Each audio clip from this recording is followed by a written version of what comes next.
Shabbat Shalom, queridos hermanos, muy buenas tardes. Le damos las gracias a cada uno de ustedes por acompañarnos en el día de hoy. Y hoy iniciamos el estudio del Pacto Renovado, o como lo conocimos por mucho tiempo, el Nuevo Testamento. Y lo vamos a hacer de una manera profunda, de modo que podamos enriquecer nuestras vidas y que este estudio, al igual que el estudio que hacemos de la Torá, sea el complemento necesario para que podamos llevar una vida basada en las enseñanzas de nuestro Señor, nuestro Adón Yeshua HaMashiach. Vamos a iniciar con el estudio del libro de Mateo, o Matíyahu, como se conoce en hebreo. ¿Quién escribió el libro de Mateo? En realidad el libro no nos dice quién lo escribió, pero se atribuye que este libro fue escrito por Mateo, también llamado Leví, y nos cuenta de manera muy contundente, muy práctica y muy típica de él, cómo el primero conoció a Yeshua. Al ser un cobrador de impuestos judío, pareciera haber sido bastante acomodado económicamente hablando, siendo capaz de realizar una gran cena para Yeshua. Sus compañeros quizá lo vieron como un despreciable colaborador romano, y seguramente existieron momentos de tensión en la dinámica del grupo cuando él y Simón Pedro, que era celote de un partido totalmente antirromano y que peleó por la liberación de los judíos, utilizando incluso tácticas de terror, comenzaron a dialogar. Entonces, dado que pertenecían a extremos opuestos del espectro político, podemos asumir que entre ellos quizás hubo algún tipo de fricción. ¿Cuándo fue escrito este libro? Mateo se cree que habría sido escrito a mediados del primer siglo, probablemente solo unas décadas después de los eventos en la vida de Yeshua y su ministerio. Pero se cree que antes de la caída de Jerusalén en el año 70 después de la era común. ¿A quién fue escrito este libro? Hermanos, la escritura, la Torá, no fue escrita para nosotros. Y sé que muchos se sorprenderán porque por mucho tiempo hemos creído que estos libros fueron escritos para nosotros, pero en realidad no. Estos libros fueron escritos para lectores judíos, a fin de aportar pruebas irrefutables de que el largamente esperado Mesías judío había venido a establecer el reino de Dios en la tierra. ¿Cómo entonces llegan estos libros a nosotros? Porque nosotros, al creer en Jesús, Yeshua, su nombre en hebreo, un Mesías judío, adoptamos esos libros y amamos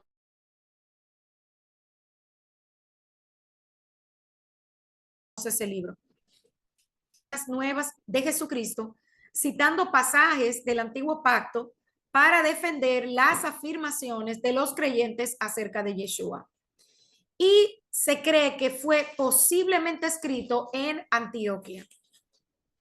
¿Cuál es el trasfondo histórico de este libro? Escrito, como ya mencioné, principalmente para los judíos, Mateo presenta a Yeshua como el Mesías prometido en el antiguo pacto, llamado también a menudo el Evangelio del Reino. Mateo comienza con una genealogía de Yeshua y cita frecuentemente del antiguo pacto, o como muchos lo conocen hoy como el Antiguo Testamento. Y ha sido atribuido a Mateo, un recaudador de impuestos, uno de los 12 discípulos. Las mejores evidencias lo identifican como la segunda biografía más antigua de Yeshua y fue escrito probablemente antes de la destrucción de Jerusalén que ocurrió en el 70 de la era común. Mateo enfatiza en las profecías cumplidas en la vida de Yeshua y él mismo como prueba indudable de que él es el Mesías, el rey esperado, y que el antiguo pacto ya había anunciado acerca de él. Entonces, Mateo, siendo judío, era la persona apropiada, ya que él entendía mucho más la necesidad de recalcar este hecho. Como recaudador de impuestos para el gobierno romano, esta posición no era ni muy bien vista, ni era tampoco aceptada por el pueblo. Al contrario, él era rechazado. Él era considerado un traidor dentro de su pueblo. Y este evangelio, a pesar de cómo inicia con un recaudador de impuestos, se considera que es el libro más leído del mundo. Y algo que consideramos importante, ya que cada uno de los evangelios es escrito en un estilo diferente, desde el punto de vista de cada uno de los escritores y en un nivel de entendimiento desde la interpretación judía o pardés. ¿Por qué? Porque, por ejemplo, en el caso de Mateo, vemos que este libro fue escrito en un nivel Peshá. ¿Qué es el nivel Peshá dentro del pardés? En un entendimiento simple o lo que conocemos en la hermenéutica como exégesis. También este libro fue escrito en remés, significando que todo lo que está implícito en el texto, aquí se encuentra también en este nivel el uso de códigos como la gematría de las letras hebreas para su interpretación. Y este libro de Mateo también fue escrito en base a una interpretación drash. ¿Qué significa esto? Escudriñando es la aplicación alegórica, tipológica u homilética del texto. Es la explicación del texto basados en principios de exégesis establecido a nivel de la tradición, tal como el Midrash, el Talmud, etc. Entonces, en el nivel Drash se usa la creatividad para escudriñar el texto en relación con el resto de la escritura. Puede ser también comparándolo con otra escritura o la vida misma. Pero tenemos que recordar una cosa importante. Aunque el libro fue escrito en estos tres niveles, recordemos que el nivel Peshat nunca debe ser alterado. Siempre debe mantenerse la interpretación simple de la escritura. ¿En qué género de literatura se escribió este libro? En la narración prosaica. ¿Y cuál es la idea principal del libro? Mostrar a los oyentes, a los creyentes judíos, por medio de las escrituras, que Yeshua es el Mesías, el rey anunciado desde la antigüedad, y que Yeshua lo demostró en su vida con hechos, ya que él cumplió todas las profecías acerca del Mesías esperado. Una cosa interesante es que a pesar de que este libro inicialmente se escribe para los judíos, más adelante este libro llega a manos de los esparcidos o los expatriados, como se conocían a los descendientes de las 10 tribus esparcidas de Israel. Y también para los gentiles que no tenían absolutamente nada que ver con Israel, pero en Yeshua encontraron a su Mesías. Se hicieron parte de Israel y es por esto que este libro ha tenido tanta repercusión a nivel mundial. Entonces, la historia comienza con un recuento de la línea familiar de Yeshua y las circunstancias alrededor de su nacimiento. Y la forma en que Mateo explica esto es muy, pero muy especial. ¿Por qué? Porque su narrativa tiene una perspectiva profética muy significativa. Él editó la genealogía de Yeshua de tal manera que anuncia el inicio del jubileo del Eterno a través de la vida de Yeshua. ¿Cómo Mateo logra esto? Bueno, Él lo hizo al resaltar las tres eras principales de la historia judía, ordenando a los ancestros terrenales de Yeshua en tres grupos de 14 generaciones cada uno. Presten atención aquí porque esto es bien interesante. Todos los que aparecen en la lista abarcan 14 generaciones desde Abraham hasta David. 14 desde David hasta el destierro a Babilonia y 14 desde el destierro de Babilonia hasta Yeshua el Mesías. Entonces, para la gente que ve esto, quizá esto no tiene ningún sentido, pero para la mente judía, 3 veces 14 o 6 veces 7 era una analogía de lo que tenía que pasar antes que el séptimo 7 pudiera comenzar. ¿Y qué es el séptimo 7? Hermanos, el jubileo. El tiempo del jubileo es la redención del Eterno. Los lectores judíos del tiempo de Mateo, quienes sí entendían esta simbología matemática y las genealogías, al leer la genealogía de Yeshua, tenían que haber notado la metáfora espiritual inmediatamente. Además de entender las buenas nuevas que Yeshua estaba entregando en el jubileo mesiánico anticipado. ¿Por qué traigo esto a colación? Amados hermanos, para el pueblo judío es completamente prohibido leer el pacto renovado. Y cuando les digo que es completamente prohibido, entiéndalo así, de manera literal. Pero ¿qué es lo que ha sucedido con muchos de los judíos cuando toman este libro y de alguna manera lo leen? Inmediatamente, cuando leen la genealogía, la vida de Yeshua, entienden que él es el Mesías esperado. Entonces, Mateo lo que estaba enseñando cuando escribió la genealogía de Yeshua era que Yeshua estaba entregando en el jubileo mesiánico un tiempo anticipado. Es como nosotros en el Shabbat, que en el Shabbat nosotros disfrutamos del tiempo del milenio por adelantado. Esto es maravilloso. Entonces, empezando con el tercer capítulo de Mateo, vemos que este evangelio contiene 5 secciones principales y cada una recuenta los hechos de Yeshua y luego registra una de sus grandes enseñanzas. Estas 5 secciones reflejan los 5 libros de la Torá. Hermanos, no hay coincidencia en la escritura.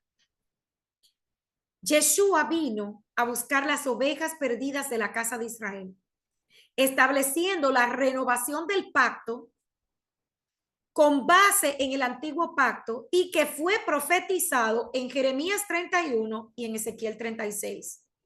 Un pacto que da cumplimiento y complementa el antiguo. O sea, no sustituye, hermanos, como también se nos enseñó. No.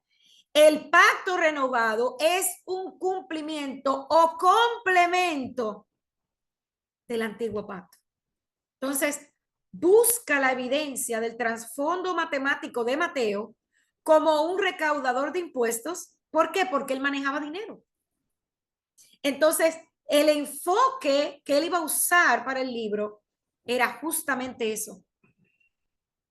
Y vemos como el uso frecuente de referencias al antiguo pacto para dirigirse a su audiencia judía.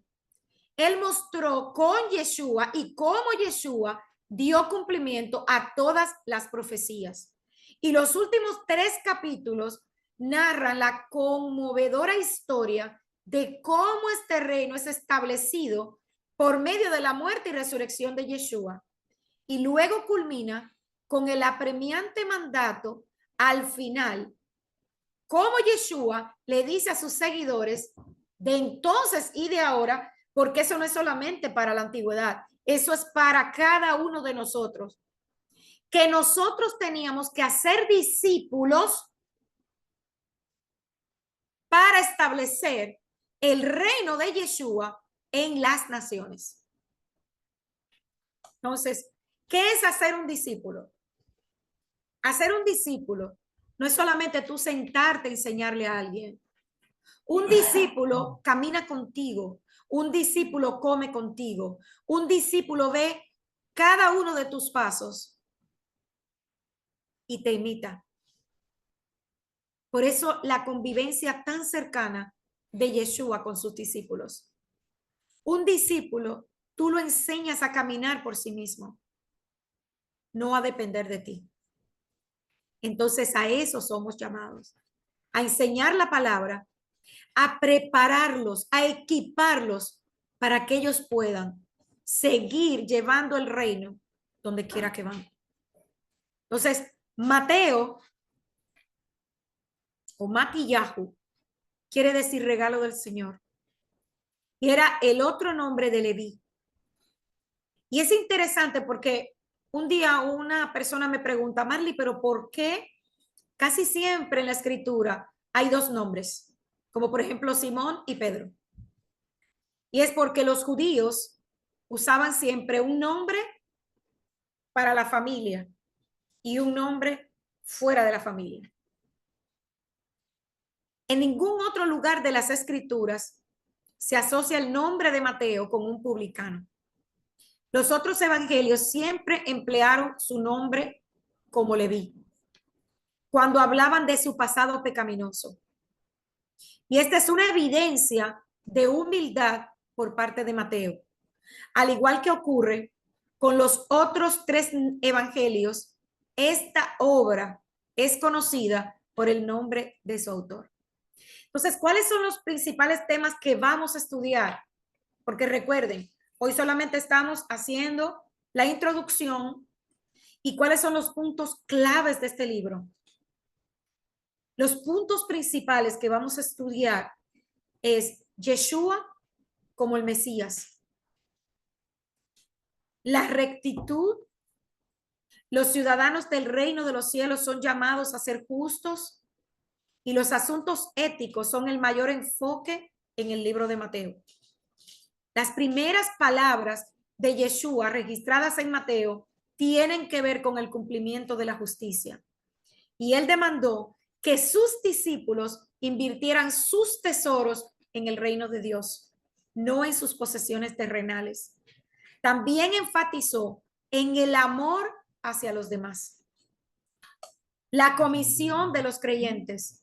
En sus versículos finales, Mateo revela el plan para la expansión del reino de los cielos. Y en la escritura se conoce el reino de Dios como el reino de los cielos de la misma manera. O sea, se usan de manera alterna. Los creyentes debemos ser sal y luz, divulgando las buenas nuevas del reino a todo el mundo. ¿Y cuáles son esas buenas nuevas? ¿O que tenemos que predicar el evangelio? No. Las buenas nuevas son las promesas que se les dieron a Abraham de que a través de su descendencia, él no solamente sería de bendición para su familia, sino para todas las naciones de la tierra. ¿Por qué? ¿Porque él era Abraham? No. Sino porque a través de su descendencia vendría Yeshua, quien es el cumplimiento de las promesas que se le hicieron a Abraham. Entonces, Mateo habla de este rey esperado que es Yeshua y enfoca todo su libro en el ministerio y en la vida de Yeshua. Entre los cuatro evangelios que tenemos, que son Mateo, Marcos, Lucas y Juan, cada uno de ellos son únicos en estilo, en enfoque. Muchas veces vamos a ver que lo que quizás Mateo presenta de una manera, Juan lo muestra de otra. o Marcos no lo menciona. Y no es porque él no supiera lo que sucedió, sino porque cada uno de ellos enfoca la vida de Yeshua desde su perspectiva personal. ¿Por qué esto? Yo digo que esto es algo enriquecedor, porque quizás lo que uno no captó, lo captó el otro. Y de los 4 evangelios, nosotros somos grandemente edificados. Entonces, claro que este evangelio fue escrito en una fecha relativamente temprana, como mencioné ya, previo a la destrucción del templo de Jerusalén en el 70 de la era común. Y algunos eruditos han puesto o han propuesto una fecha tan temprana como el 50 después de la era común, para una discusión más amplia de algunos de los asuntos relacionados entre el autor y la fecha del Evangelio. En realidad, nosotros no nos vamos a enfocar en eso. Es importante saber que fue alrededor de este periodo, ya que nos da una prueba más de la veracidad del mismo. El sabor judío del Evangelio según Mateo es impresionante. Y esto es evidente aún en la genealogía de apertura, la cual Mateo rastrea solo hasta Abraham. En contraste con Lucas, que buscando mostrar a Yeshua como el redentor de la humanidad, inicia la genealogía llegando hasta Adán. Entonces, el propósito de Mateo es en cierta manera más estrecho, demostrar que Yeshua es el rey y el Mesías de Israel. Por eso les decía que cada uno de los evangelios enfoca la vida de Yeshua y el ministerio de Yeshua de una manera diferente, pero todos ellos para nuestro beneficio y nuestro enriquecimiento. Entonces, la probabilidad de que la audiencia de Mateo fuera predominantemente judía es evidente aún más por los varios hechos, ya que Mateo normalmente cita las costumbres judías sin explicarlas. Y este es un punto muy importante. ¿Saben por qué, hermanos? Porque muchas personas dicen, oh, yo no tengo que guardar el Shabbat. Yeshua es el Señor del Shabbat. Él no habla del Shabbat en la escritura. Hermanos, él no va a hablar del Shabbat porque él estaba con una audiencia enteramente judía. Yeshua o los discípulos no te iban a hablar de la comida kosher porque ellos eran judíos y ellos sabían que tenían que comer kosher. Entonces Mateo llega a proteger sensibilidades judías con respecto al nombre del Eterno, refiriéndose al reino de los cielos o al reino de Dios, como dije, de una manera alterna. Todos los temas principales del libro están totalmente basados y arraigados en el Antiguo Pacto. Entonces, el uso de Mateo del griego puede sugerir que estaba escribiendo como un judío palestino a judíos helenistas en otros lugares, a pesar de que ya tenemos prueba de que este libro originalmente fue escrito en hebreo. Su propósito es claro, demostrar que Yeshua es el Mesías de la nación judía. ¿Por qué esto era tan importante, hermanos?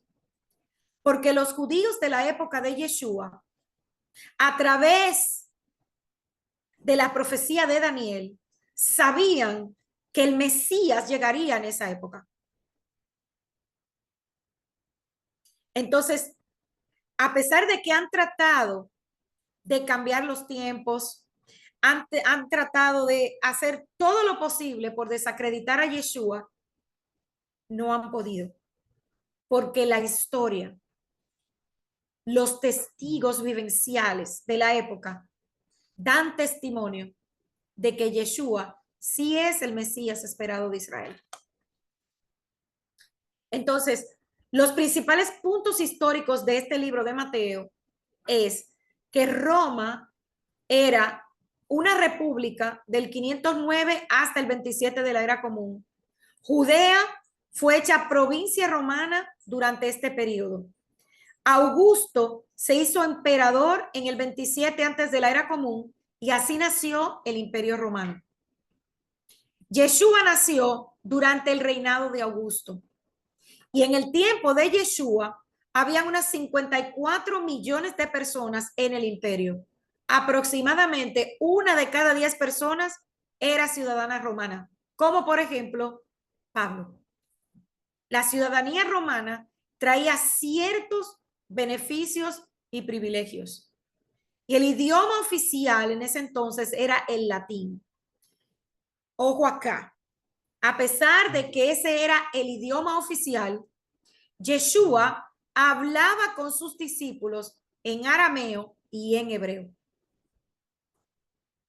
Los romanos construyeron muchos caminos, acueductos y puentes. Y el famoso sistema romano de caminos conectaba todas las partes del imperio. Daban a los judíos mucha libertad religiosa. Y Roma exigía fundamentalmente 2 cosas a los pueblos que subyugaba. La primera, que pagaran los impuestos, y la segunda, que aceptaran el dominio de Roma. Por esto es que ellos nunca tenían problema alguno en que los pueblos conservaran su religión. Ahora bien, a cualquier rebelión o revuelta se le hacía frente con terrible violencia. Los romanos eran rudos y eran crueles en momentos en que tenían que enfrentar a los pueblos que subyugaban con violencia. Y el Imperio Romano ejerció poder hasta imponer la pena de muerte en sus colonias en la cruz. Y muchos judíos que alborotaban al pueblo murieron crucificados. El conflicto principal entre los judíos y los romanos surgió por los impuestos, los altos impuestos que tenían que pagar. Imagínense, hermanos, que el pueblo que era pobre tenía que pagar 3 impuestos principales. Los romanos pensaron que era prudente escoger a personas nativas del país para la recolección de tales impuestos. Y el odio de los que pagaban impuestos era tan grande contra estos recolectores que a sus ojos eran traidores y sus propias familias lo rechazaban, como fue el caso de Mateo, que su propia familia se avergonzaba de él. Para el pueblo, él era un traidor. Para la mente judía, él era un traidor. Entonces mantuvieron la ley y el orden por encima de todas las cosas y trataron a los pueblos conquistados con justicia. Muchos aspectos de la ley romana sobreviven en los gobiernos modernos de todo el mundo. Entonces, los judíos, como les dije, en ese entonces ya esperaban a Yeshua, a su Mesías. Habían diferentes opiniones acerca de la naturaleza del Mesías. La más popular era que era un guerrero, un rey, que iba a aparecer como un campeón político y un héroe militar. El Mesías reuniría bajo la ley a todos los judíos de todas las naciones y los conduciría en un ataque victorioso contra sus enemigos. Los opresores paganos serían eliminados y la raza escogida de Dios sería conquistadora del mundo. Entonces, el Mesías sería descendiente de David. Y un elemento esencial de la esperanza mesiánica era la espera de la suprema ascensión de la nación de Israel como soberana sobre todas las naciones del mundo en ese entonces. Entonces, esto implicaba que los intereses nacionales de Israel y la causa de Yahvé eran lo mismo. Otro punto muy importante de este libro y que vamos a analizar con mucho detenimiento y cuidado es el famoso Sermón del Monte, que comprende los capítulos desde Mateo 5 hasta Mateo 7. Vemos cómo Yeshua sube al monte y baja del monte. Sube primeramente en Mateo 5:1 y baja del monte en Mateo 8:1. Si contamos los versículos, aproximadamente hay 101 versículos. Y temas en el Sermón del Monte son las bienaventuranzas, que nosotros los creyentes vamos a ser la sal de la tierra, que seríamos la luz del mundo. Habla de Yeshua con la Torá, Yeshua la ira, el adulterio, el divorcio, juramentos, enemigos. Habla de la limosna, de la oración, del ayuno, de los tesoros, del cuerpo, las riquezas, la ansiedad, de juzgar, de puertas estrechas, del fruto, de que nunca los conoció, de cimientos y de cómo sana a un leproso.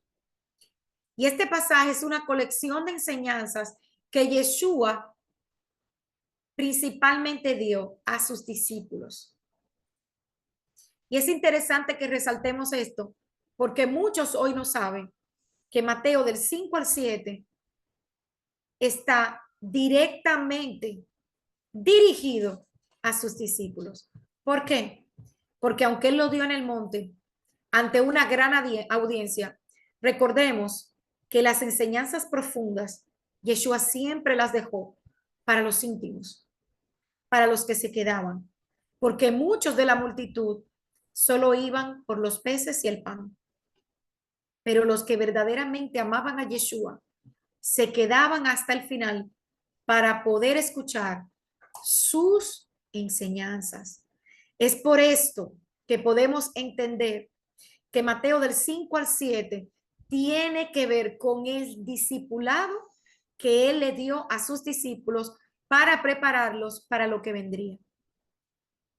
Mucho de este discurso se encuentra solamente en Mateo, pero aproximadamente la mitad tiene paralelos en el libro de Lucas. Y el tema central del discurso se resume en Mateo 5:48, que dice: sed pues vosotros perfectos, como vuestro Padre que está en los cielos es perfecto.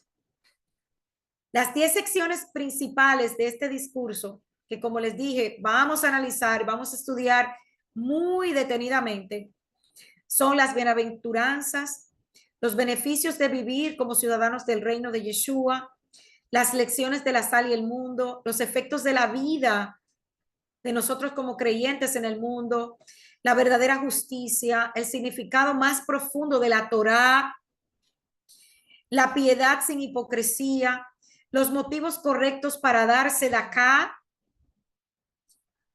para orar, para ayunar, las preocupaciones de los creyentes cuando servimos al Eterno con motivos sinceros y nos preocupamos primeramente por su reino,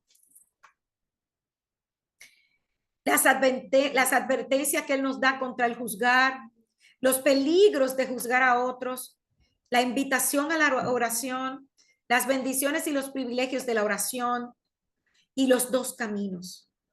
Escoge el camino angosto y no el camino espacioso que conduce a la destrucción, que tiene mucha similitud con Deuteronomio capítulo 28, donde se nos muestran las bendiciones de la obediencia y la maldición por la desobediencia, pero siempre el Eterno nos insta a escoger lo que es bueno.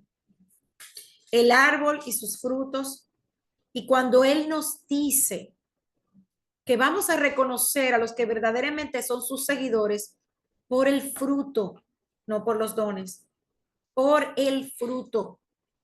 Y la importancia de la práctica sincera de verdades espirituales. El obedecer al Eterno es infinitamente mejor que simplemente hablar acerca de la obediencia. Recordemos también que la obediencia sin fruto es igual a una desobediencia. De nada te sirve decir que tú obedeces cuando no se ve el fruto en ti. Entonces, este libro tiene características muy especiales, como la que ya hemos mencionado, pero también podemos ver cómo en este libro Yeshua es llamado hijo de David. Y él es el único, Mateo, evangelista, que relata la historia de los reyes magos o los magos del oriente que vinieron preguntando por el rey de los judíos. Entonces, él apoya sus narraciones y todos sus argumentos con un uso repetido del antiguo pacto, siempre señalando a Yeshua y hablando del reino. Y esta palabra la utiliza unas 54 veces entre reino de Dios, reino de los cielos y solamente el reino. Entonces, este evangelio es el que más citaban los primeros escritores creyentes, seguidores de Yeshua. Y se discute, como les mencionaba, si realmente fue escrito en griego, en hebreo o en arameo. Entonces, Papías, un historiador, dijo que Mateo compuso los dichos en el dialecto hebreo y después cada cual los tradujo como pudo. Pero todo el pensamiento de Mateo, podemos decir que mantiene su esencia y su origen decididamente hebreo. Muchos elementos del Evangelio de Mateo indican que sus principales lectores eran judíos. Y Mateo pone un gran énfasis en el cumplimiento del antiguo pacto, en el cual se refiere con más frecuencia que cualquier otro autor del pacto renovado. Como ya les dije, comienza con la genealogía de Yeshua, mencionando a David y Abraham. No considera necesario explicar las costumbres judías, ya solamente estoy haciendo un pequeño resumen porque ya vamos a terminar, y usa la terminación judía, por ejemplo, la frase el reino de los cielos en vez del reino de Dios, que refleja la preferencia de los judíos de no usar el nombre de Hashem. Subraya la función de Yeshua como hijo de David. Sin embargo, nada de esto significa que Mateo limitaba su mensaje a los judíos. Como ya vimos, el mensaje llegó a los expatriados, a los esparcidos y a gentiles que fueron llegando a la creencia de la Torá a través de Yeshua. Entonces, es de sumo interés que nosotros estudiemos este libro. ¿Por qué? Porque vamos a ver un paralelismo entre los relatos y la descripción de Mateo, cómo él habla de Yeshua en los primeros capítulos de su evangelio y los relatos del antiguo pacto tocantes a Moisés y al Éxodo. Es interesantísimo eso, pero ya esto lo vamos a ver en la próxima clase. Vamos a dejarlo hasta aquí porque el estudio va a ser solamente, como les dije, de 45 minutos. Si es que vamos a terminar por el día de hoy. Shabbat Shalom. Y la semana próxima continuaremos ya con el primer capítulo. Vamos a hablar un poquito más de quién era Mateo y ya entraremos en el primer capítulo de este interesante libro. Shabbat Shalom para todos.